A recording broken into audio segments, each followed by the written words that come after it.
Bonjour tout le monde, mon nom est Virginie et aujourd'hui je vais vous présenter un atelier sur les moyens de contraception. Alors avant de commencer, je vais vous expliquer la légende des petits icônes que vous allez voir à travers la présentation. Donc, à la gauche, ici, on voit la légende qui explique l'efficacité du produit pour prévenir la grossesse. Alors, quand vous voyez un cercle vert, ça veut dire que cette méthode de contraception-là est très efficace pour prévenir la grossesse. Si vous voyez un rond jaune, ça veut dire que la méthode est modérément efficace. Et si vous voyez un rond rouge, ça veut dire que la méthode n'est pas très efficace. À côté du petit icône avec une horloge, vous allez voir les informations de la fréquence à laquelle vous devez prendre ce moyen de contraception-là. Cette petite icône ici indique que la méthode de contraception est facile à dissimuler. Si vous voyez un petit icône de médecin, ça veut dire qu'une prescription est nécessaire pour acquérir la méthode de contraception. Et si vous voyez un petit icône de médecin avec un X dessus, ça veut dire que la méthode de contraception ne nécessite pas de prescription. À côté du petit icône ici, qui est jaune, vous allez avoir des informations concernant le risque d'ITSS, soit les infections transmises sexuellement et par le sang. À côté du crochet vert, vous allez avoir les informations sur les avantages de cette méthode-là. Et le cercle rouge avec une barre blanche au milieu va nous indiquer les désavantages de cette méthode-là. Avant de commencer, on va vous présenter 3 petits énoncés. Puis vous pouvez voir si vous connaissez déjà les réponses ou non de ces énoncés-là. Et sinon, ne vous en faites pas, on va les réviser pendant la présentation et d'ici la fin, vous allez avoir les réponses. Alors, le premier énoncé est « Je dois payer pour ma contraception dans le cadre du régime fédéral de santé intérimaire ». Le deuxième énoncé est « Les préservatifs sont la seule méthode de contraception qui protège contre les ITSS ». Et finalement, l'abstinence vous protège à la fois de la grossesse et des ITSS.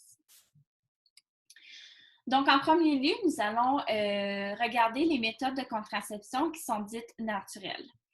Alors, la première méthode, c'est la méthode du calendrier.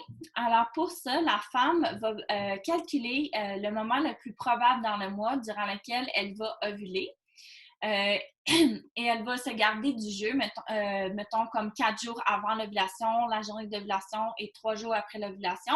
Et pendant cette période de temps-là, elle ne va pas avoir de relations sexuelles ou elle va avoir des relations sexuelles protégées avec le condom, par exemple. Alors, l'efficacité de cette méthode-là est de 76%, mais elle n'offre pas de protection contre les ITSS. Pour ce qui est du retrait ou le coitus interruptus, ça veut dire que l'homme va se retirer avant l'éjaculation afin de ne pas mettre de sperme dans le vagin de la femme. L'efficacité de cette méthode-là est d'environ 78%. Elle ne protège pas non plus contre les ITSS. Et finalement, nous avons l'abstinence qui est efficace à 100%. Et qui ne protège pas contre les ITSS, et on va expliquer pourquoi plus tard. Et dans le fond, oui, l'abstinence est efficace, mais ça serait important que chaque femme ait quand même un moyen de contraception de secours, si on veut, dans l'éventualité qu'elle décide d'avoir des relations sexuelles. Alors, toutes ces méthodes-là doivent s'appliquer à tous les jours ou à tout le moins à chaque relation sexuelle. L'avantage, c'est qu'elles sont naturelles, donc ne comportent pas d'effets secondaires. Le désavantage, c'est qu'elles ne sont pas très efficaces. Donc, un fort risque d'erreur de calcul, par exemple, comme dans la méthode du calendrier, et de grossesse accidentelle. Elles demandent aussi la coopération du partenaire. Par contre, ces méthodes-là, puisqu'elles sont naturelles, ne demandent pas de prescription. Maintenant, nous allons discuter des méthodes de contraception qui sont les plus efficaces, c'est-à-dire les méthodes de contraception hormonale. Alors, toutes ces méthodes-là sont couvertes par le plan fédéral de santé intérimaire pour les demandeurs d'asile, c'est-à-dire que vous n'avez pas à débourser aucun montant pour vous les procurer et il n'y a pas de coupement. Alors, tout ce que vous avez à faire, c'est vous présenter à n'importe quelle pharmacie avec une prescription pour les obtenir. Alors, on va commencer avec le stérilet.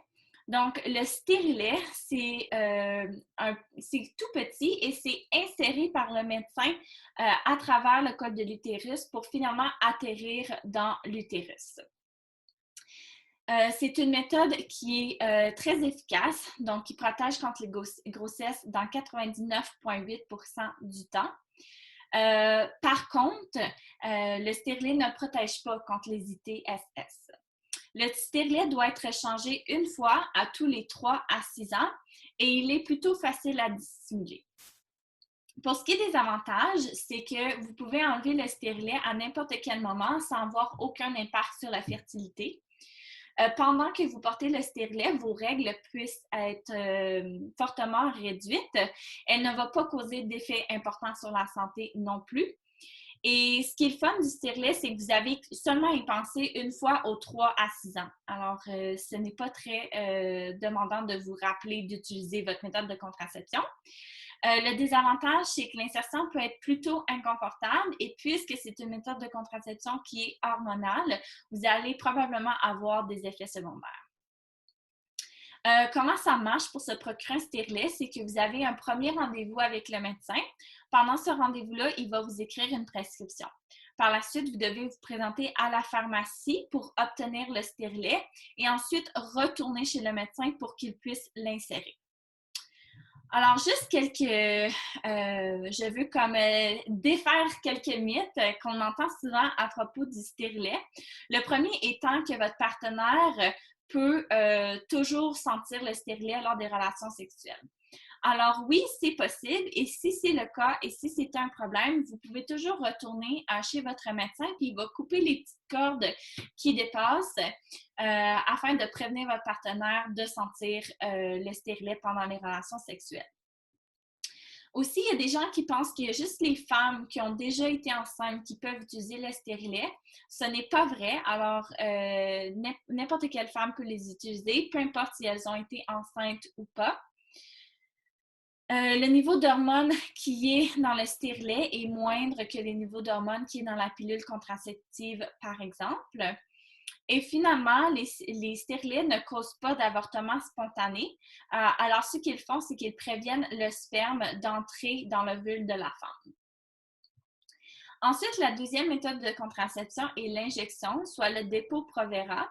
Alors, comment ça marche? C'est un peu similaire au stérilet, dans le sens que vous allez chez votre médecin, vous allez recevoir votre prescription.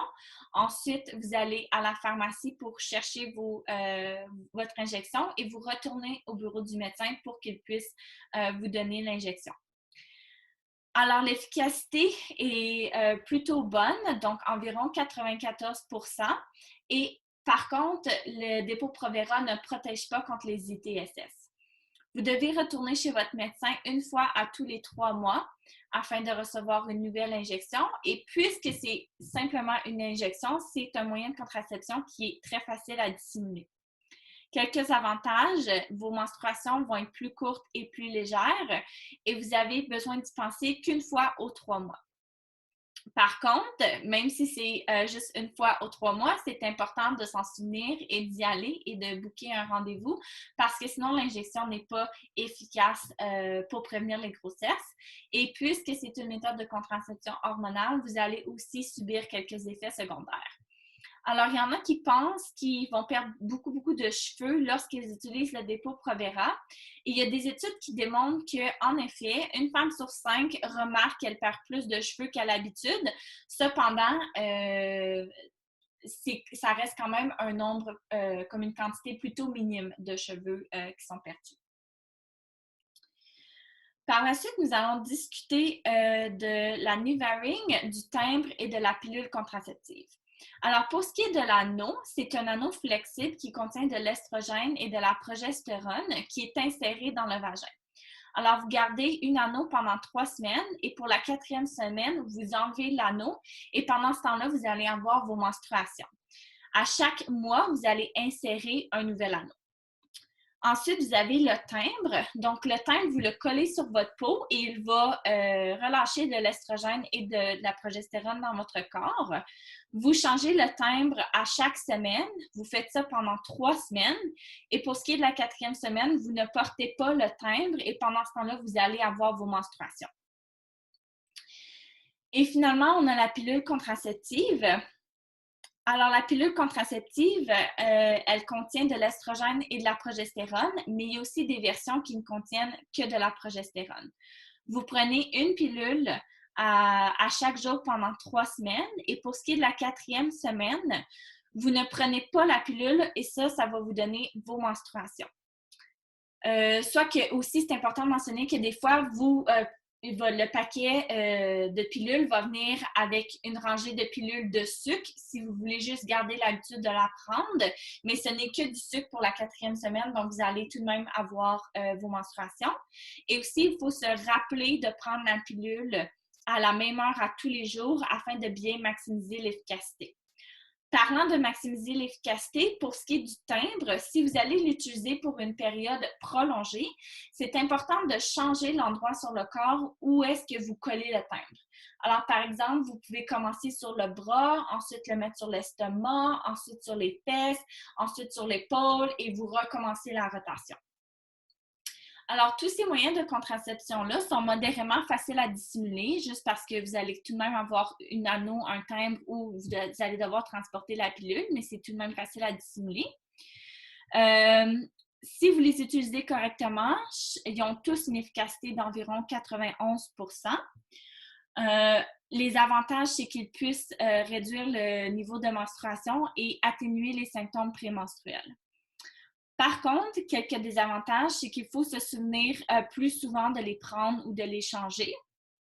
Et c'est aussi important de mentionner que la pilule contraceptive peut causer plus d'effets secondaires que l'anneau ou le timbre. Par exemple, ça peut causer des changements d'humeur chez quelques personnes et il existe aussi plusieurs marques et plusieurs types de pilules contraceptives sur le marché. Chaque personne va subir différents effets secondaires dépendamment de la marque qu'ils prennent.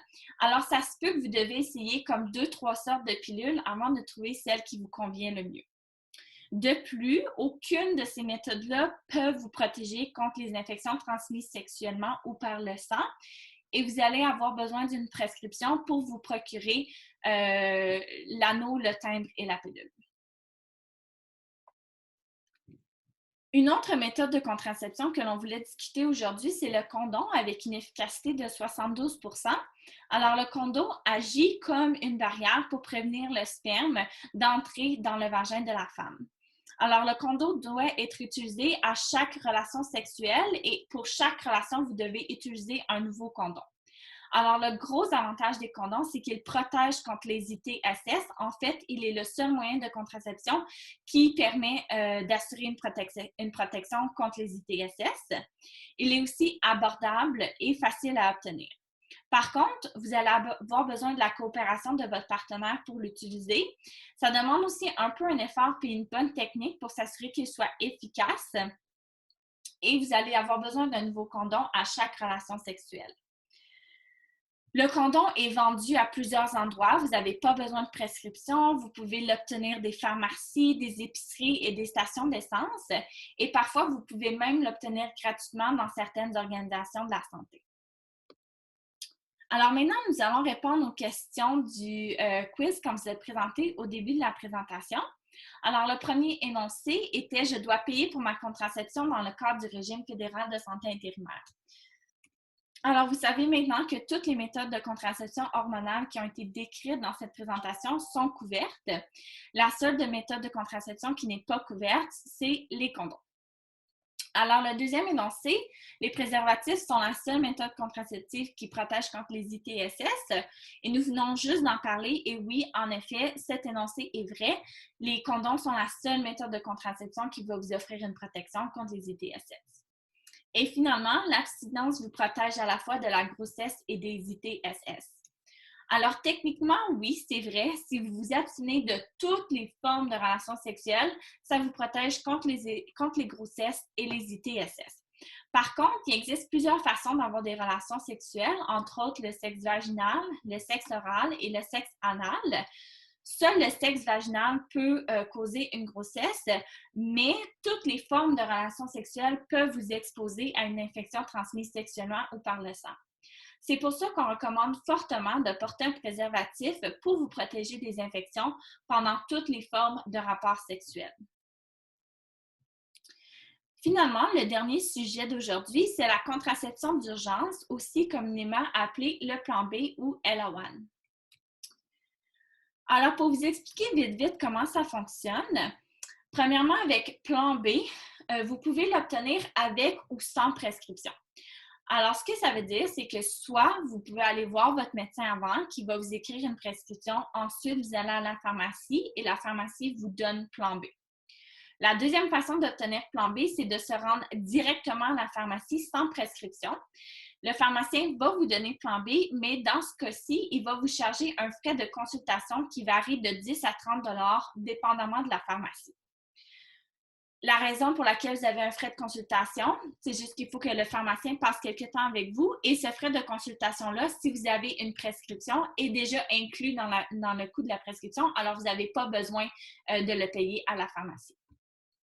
Pour ce qui est de LA1, une prescription est toujours nécessaire pour l'obtenir et comme on vient de mentionner, comme vous avez obtenu une prescription, vous n'allez pas avoir besoin de payer de frais de consultation lorsque vous allez le chercher à la pharmacie.